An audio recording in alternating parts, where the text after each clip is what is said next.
I'm here, so was your podcast. I'm talking to Matt about his book series. How you doing, Matt? I'm doing all right. How you doing? Doing good. So why don't you tell everybody what your book series is all about? It is a superhero comic as a novel. The Indestructibles, I wanted to tell a comic book story, but can't draw. So a young team of superheroes replaced the old one, kind of bumbling their way through saving the world. And they've got a couple spin-off series that go along with it, but it's all kind of set in the same universe. Wanted to build a comic book world, but in book form. Oh, it's very cool. Thank you. And I feel your pain. So how long were you kind of chewing on the idea, trying to make it a comic before you said, why don't I just write it as a novel? It's funny, I had the series came out of, I had a whole bunch of characters for a long time, like decades in the back of my head, and I'm like, which one do I focus on, which one would make the best story? And I ended up being like, well, what if I throw them all in the room at the same time and see what happens? And it just, having 4 or 5 characters that really belong together made it good. So I cheat. I said it took me like 3 months to write the first draft.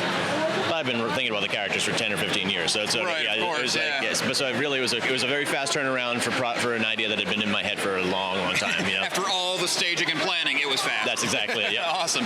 So your spin-off series, does that follow like an individual character, like go off on their journey, or? Actually, there were other parts of the sort of the pieces of your comic book world that everyone has that I didn't get to explore in the first series. So the second one, Echo in the Sea, is sort of the Atlantis. Every comic book universe has an Atlantis, right? So more of the myth and magic, undersea adventure kind of thing, because it wasn't a place that I could go with the main series, and it was just fun to explore the same world but new characters that weren't part of that didn't fit with the original, you know. Okay, yeah, that's cool. Found a way to get it in there. Yep, and I just launched a new piece that was sort of let me try something new, and it's somebody called it D&D meets Jumanji.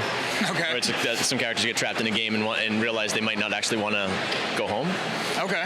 So that's the Lost Forever, the one that's down here in front, but it's same setting, but just like, okay, so here's a piece of this world that I didn't get to explore yet with the main series.